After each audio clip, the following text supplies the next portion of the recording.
17 बहुत हो गया। 2 ਧੀਆਂ ਤੇ 2 ਪੁੱਤ। ਹੈ ਮੇਰਾ ਨਾਮ ਅੰਮੀ ਮੇਰੀ ਮੈਂ ਧੀ ਹੈ ਦੀ ਬੇਵਾ ਮੰਮੀ ਦੂਸਰੀ ਵੀ ਬੇਵਾ ਆ। ਉਹ ਮੇਰੀਆਂ ਬੇਟੀਆਂ ਨੇ ਬੇਟਾ ਕੋ ਨਹੀਂ ਗਾ ਭੈਣ ਦੀ ਵੀ ਕੋ ਬੇਟੀ ਹੈ ਉਹ ਵੀ ਬੇਵਾ ਮੈਂ ਵੀ ਬੇਵਾ ਆ।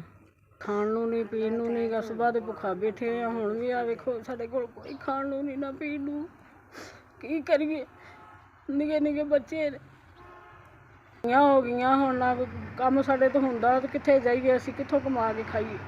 ਮੇਰੀ ਭੈਣ ਨੂੰ ਕੋ ਰੱਖਦਾ ਨਾ ਮੈਨੂੰ ਰੱਖਦਾ ਵਡੇਰੀਆਂ ਹੈਗੀਆਂ ਕੰਮ ਨਹੀਂ ਹੁੰਦੇ ਸਾਡੇ ਤੋਂ। ਕੀ ਕਰੀਏ ਨਾ ਕੋ ਖਾਣ ਨੂੰ ਨਾ ਪੀਣ ਨੂੰ। ਸਾਡਾ ਪੁੱਤਰ ਹੈ ਨਾ ਸਾਡਾ ਭਰਾ ਹੈ। ਆਦਮੀ ਬਹੁਤ ਹੋ ਗਏ। ਬੇਟੀ 2 ਮੇਰੀਆਂ ਬੇਟੀਆਂ ਨੇ ਇੱਕ ਮੇਰੀ ਭੈਣ ਦੀ ਬੇਟੀ ਹੈ। ਉਹ ਬਾਹਰੋਂ ਕੋ ਕਮਾ ਕੇ ਲਿਆਉਂਦੀਆਂ ਨੇ ਤੇ ਕੋਈ ਸਰਕਸ ਚੱਲਦਾ ਕੋਈ 150 ਦੇ ਕੋਈ ਸ਼ੈ ਨਹੀਂ ਪਕਾਉਣ ਵਾਸਤੇ ਨਾ ਮਿਰਚ ਨਾ ਲੂਣ ਨਾ ਆਟਾ ਨਾ ਚਾਵਲ।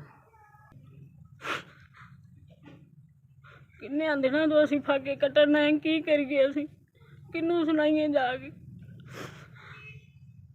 ਕੋਈ ਪੁੱਤਰ ਹੁੰਦਾ ਕੋਈ ਪਿਓ ਹੁੰਦਾ ਜਿਹਦੇ ਅੱਗੇ ਅਸੀਂ ਤਲੀ ਕਰਕੇ ਮੰਗੀਏ ਸਾਡਾ ਕੋਈ ਨਹੀਂ ਸਹਾਰਾ।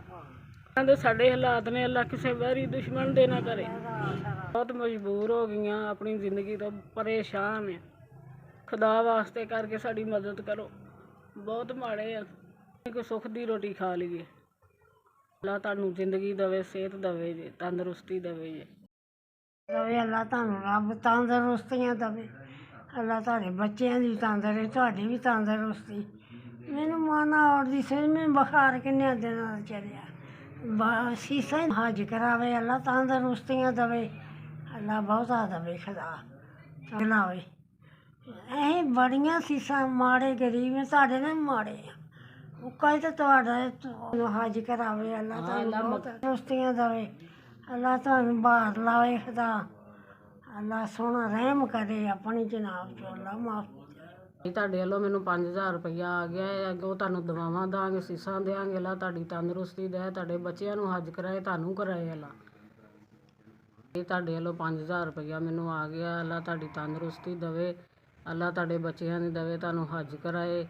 ਅਸੀਂ ਬਹੁਤ ਦਿਨਾਂ ਦੇ ਭੁੱਖੇ ਬੈਠੇ ਹਾਂ ਹੁਣ ਪਕਾ ਕੇ ਖਾਵਾਂਗੇ ਤੇ ਤੁਹਾਨੂੰ ਸੀਸਾਂ ਦੇਵਾਂਗੇ। ਅੱਲਾ ਤੁਹਾਡੀ ਤੰਦਰੁਸਤੀ ਦੇਵੇ ਜੀ। ਨਾਜ਼ਰ ਸ਼ਰੀਰ ਤੇ ਅੱਗ ਬਾਲਣ ਕੋਈ ਨਹੀਂ ਬੈਠੀ ਆ ਲੋਕਾਂ ਨੂੰ ਪਕਾ ਕੇ ਖਾ ਪੀ ਲਈਆਂ ਤੇ ਆਪ ਇਸੇ ਤਰ੍ਹਾਂ ਕਮਲਿਆ ਕਸੀ ਅੱਲਾ ਤਾਂ